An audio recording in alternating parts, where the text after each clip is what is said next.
Assalamualaikum warahmatullahi wabarakatuh. Sampai berjumpa kembali. Kita membahas tentang analisis AC. Pada pertemuan kita kali ini kita akan bahas analisis AC satu fasa dalam kondisi steady state atau kondisi tunak.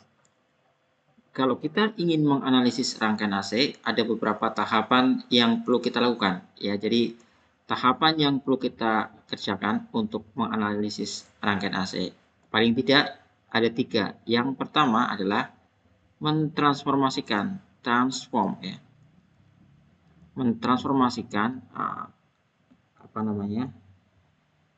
rangkaian ke fasor, ya, ke fasor dari domain fasor, ya. Jadi transfer rangkaian ke domain fasor atau ke domain frekuensi, rangkaian ke fasor, yang pertama atau ke frekuensi, gitu ya. Yang kedua, baru kita mengimplementasikan, ya, mengimplementasikan metode atau teknik analisis, mengimplementasikan metode, ya, analisis rangkaian, metode analisis rangkaian. Oke. Kemudian yang terakhir kita kembalikan dari domain fasor ke waktu. Jadi yang terakhir adalah kita kembalikan transfer ke domain waktu. Jadi ini adalah langkah yang kita lakukan untuk menganalisis rangkaian AC. Oke, untuk mudahnya kita akan mencoba untuk mengimplementasikan apa yang akan kita lakukan dengan menggunakan analisis node atau node analisis, gitu ya. Node analisis. Kita akan coba menyelesaikan atau menganalisis rangkaian menggunakan metode analisis node atau simpul. Baik, kita ambil contoh misalnya, ya. Kita memiliki sumber tegangan, ya. Katakanlah kita memiliki sumber tegangan AC, ya. Tegangan AC seperti ini, yang sumber tegangan tersebut kita hubungkan dengan resistor, ya, resistor murni, katakan seperti ini. Kita punya resistor, kemudian resistor kita hubungkan dengan, katakanlah kita punya kapasitor, ya. Kita punya kapasitor, kemudian kita juga punya resistor, katakanlah terhubung seperti ini. Oke. Kemudian kita hubungkan dengan induktor, katakanlah, ya. Kita punya induktor di sini. Dapat menghasilkan yang seperti ini. Dan ada sumber arus, katakanlah seperti ini. Kita punya sumber arus seperti ini misalnya. Juga terhubung ke rangkaian yang kita punya. Oke. Kita kasih di sini satu lagi induktor seperti ini misalnya. Kita punya rangkaian seperti ini. Dan kita ingin mencoba menganalisis rangkaian ini, ya. Katakanlah kita punya sumber tegangan, misalnya sumber tegangan itu besarnya adalah 20 cos 4T, 20 cos 4T. Kemudian ini resistornya misalnya 10 ohm. Kemudian induktornya ini di sini adalah 1 Henry, ya. Kemudian di sini kapasitornya misalnya 0,1 farad misalnya. Kemudian di sini ada arus yang mengalir. Ini arusnya namanya IX, ya. Kemudian di sini ada sumber arus, katakan besarnya itu 2 kali IX. Kemudian di sini ada induktor lain, misalnya besarnya adalah 0,5 Henry. Pertanyaan adalah, kalau kita ingin menganalisis rangkaian ini, misalnya pertanyaannya berapakah nilai IX-nya, atau berapakah besarnya daripada IX? Berapa nilai atau besarnya IX? Oke. Nah, kalau kita ditanya dengan persoalan seperti ini, bagaimana kemudian kita menyelesaikannya? Ingat, Langkah yang pertama adalah kita perlu mentransformasikan rangkaian ke dalam bentuk fasor. Jadi yang pertama kita harus mengingat bahwa rangkaian itu, angka yang pertama itu kita harus transfer ke dalam bentuk fasor. Transform dulu ya, kita ubah dulu. Oke. Yang perlu kita rubah yang mana? Ya, jadi ada beberapa yang perlu kita rubah ke dalam bentuk fasor. Yang pertama di sumber tegangannya, V-nya ya, kita lihat V-nya. V-nya adalah 20 cos 4T. Jadi ini dalam domain waktu ya, kita punya domain waktu, kemudian ini dalam bentuk fasor. Domain waktunya di sini adalah 20 cos 4T. Berapakah ini fasornya? Ya, kalau 20 cos 4T, maka dalam bentuk fasornya itu berapa? Oke. Mau diubah jadi bentuk seperti apa ini kalau dalam bentuk fasor? Masih ingat ya? Untuk mengubah dalam bentuk fasor, tentunya kita ingat kalau misalnya kita memiliki persamaan kemarin di awal ya, kita kembali ke sini. Jadi ini catatan saja.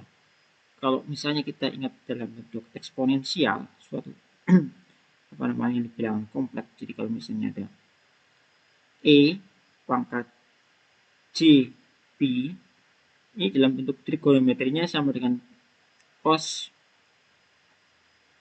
P ditambah dengan J sin P.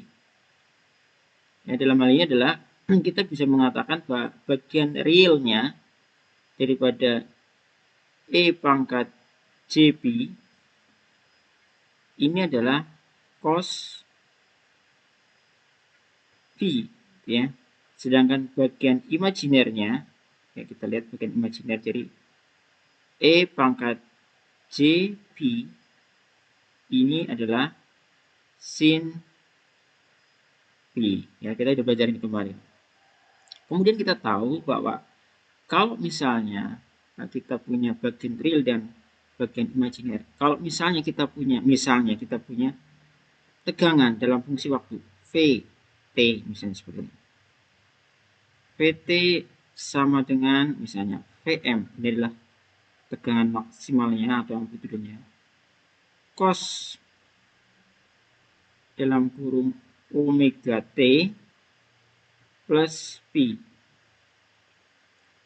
Kita bisa melihat bahwa fungsi tegangan cos omega T ini mirip dengan apa yang kita lihat atau kita tuliskan sebelumnya. Jadi cos omega T plus P adalah bagian realnya dari Vt. Ya. Jadi bagian realnya dari Vt. Jadi bagian realnya dari Vt itu bisa kita tuliskan sebagai realnya Vt.